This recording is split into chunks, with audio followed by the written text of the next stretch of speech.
Hi everyone, this is Legacy School Year 7 History, our lesson number 18 about the emergence of Parliament. We will learn about what form of government the UK has. We will learn how Parliament started, what the basic characteristics of this government are, and how the original so-called model Parliament is different from the modern Parliament. Okay, so what is Parliament? Like, you probably have heard this word before, and if you hear this word, you probably imagine a big place, a big hall full of people who are debating, arguing, giving speeches, and that's exactly what a parliament is, where people, our representatives, people who we chose as citizens of our country, debate laws, regulations, things that concern our everyday lives. And this is exactly the answer to the next question: how does it work? How does a parliament work? In the parliament, there are people, the members of the parliament, who were one way or another chosen for this job by the people, let's say based on which area they come from. People support certain representatives, and by voting for them, they get into the parliament. And when they get into the parliament, they represent our everyday lives, like everyday needs, what matters, we are concerned about. This is basically the job of a parliament, where the members of the parliament are supposed to talk, discuss the most important issues that the citizens are worried about. Why is it good for a country to have a parliament? Well, of course, in any democracy, people's voices should be heard. Okay? This is the basic principle of a democratic society, where everybody's opinion matters. Now, of course, we, millions of people who live in a country, cannot be heard directly. And this is why we vote representatives who will speak on our behalf, right? So this is the place, the parliament is the place where our representatives can be heard. It would be absolutely impossible for every single person to be heard in a country, because usually every country has millions and millions of citizens. But at the same time, when we grow old enough to vote, we have to make a responsible decision by choosing a representative who we trust, who we believe will be able to represent our problems, our matters, the things that are really important for us, whether it be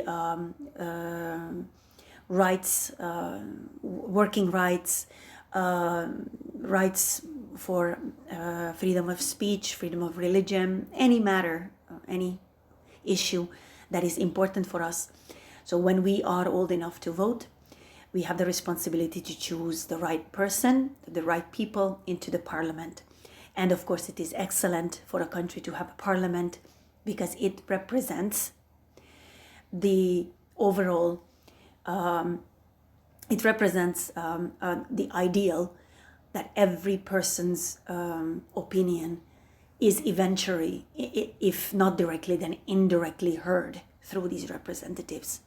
Okay, does every parliament work well for the people? Well, of course not. Parliaments all around the world have obviously problems, but the biggest issue is that not every democracy is a real democracy. Because some countries have a parliament where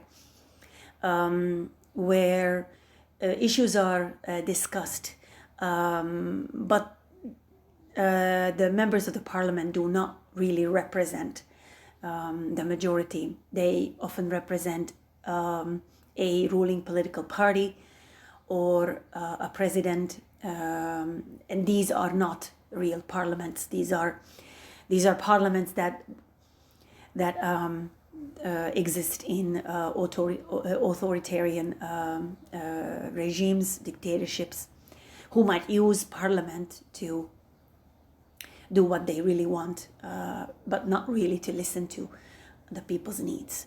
So a parliament might be a really democratic idea.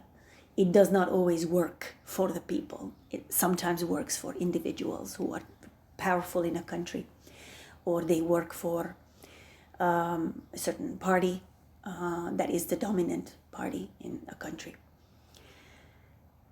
Now, the UK is a parliamentary monarchy or a parliamentary constitutional monarchy. What does that mean?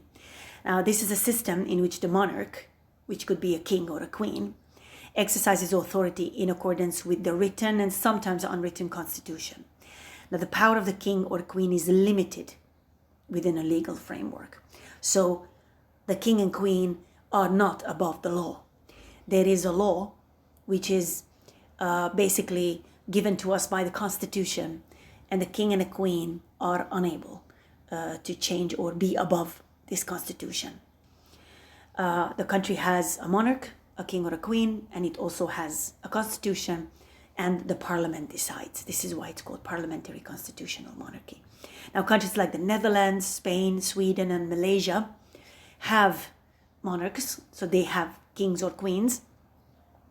But in these countries, the kings or queens do not hold significant executive powers. So they are bound by the constitution.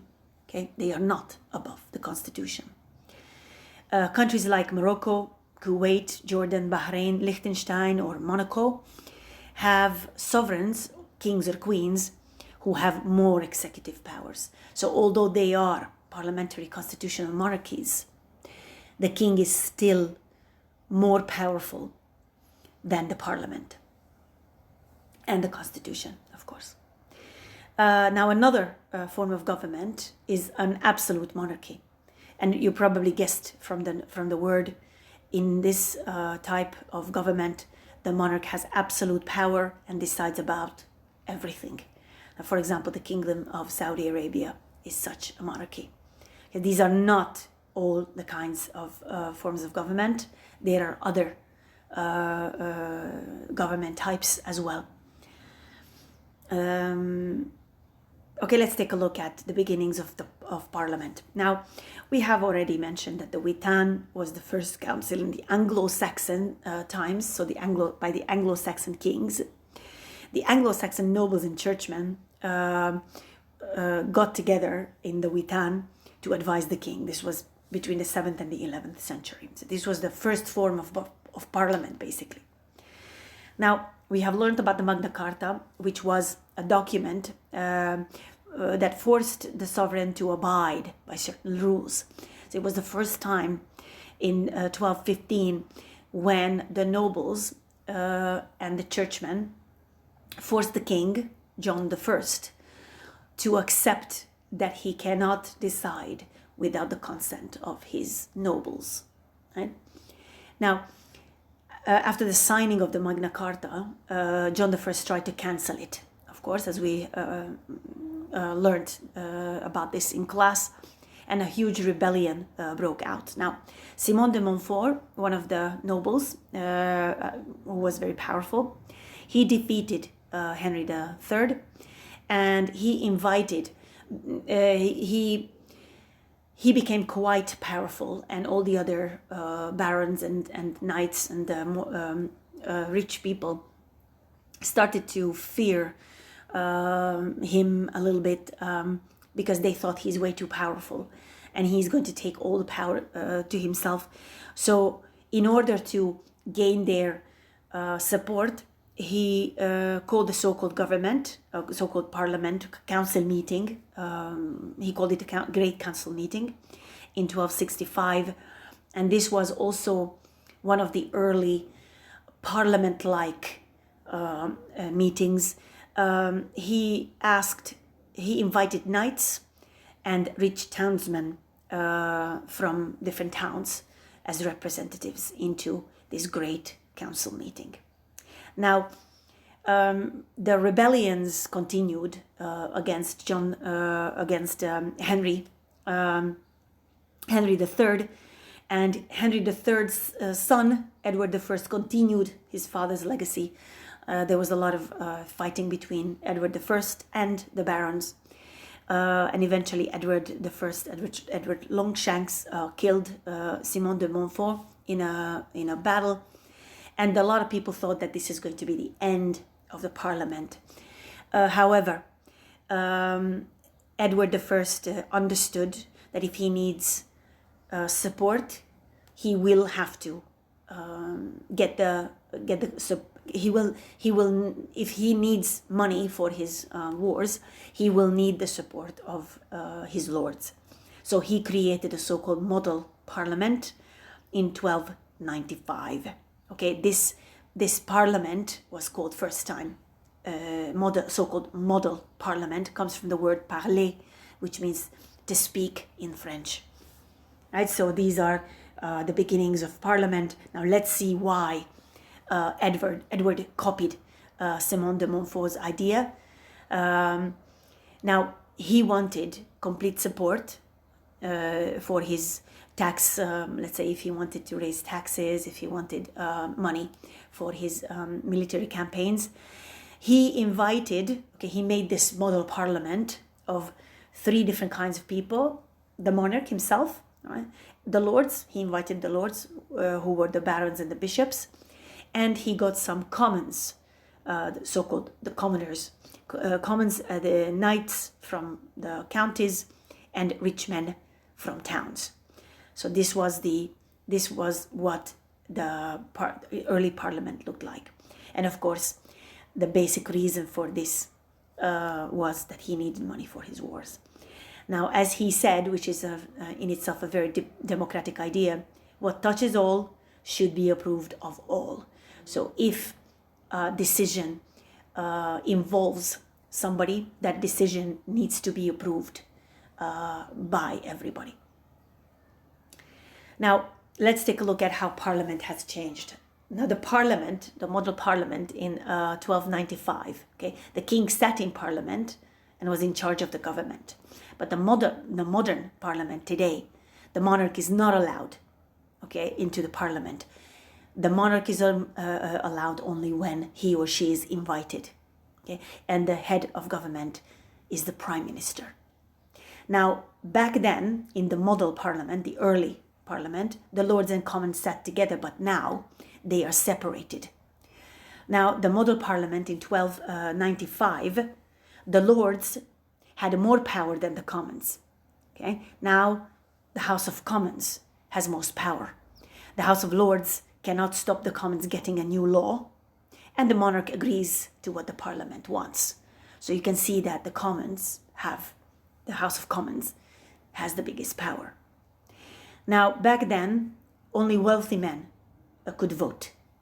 Okay, now all adults are able to vote after a certain age, of course.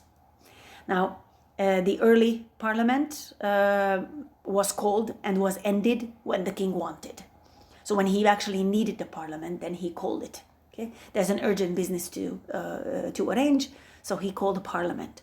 But now there has to be a Parliament all the time. So they are working all the time. The Parliament is basically working 5 days a week.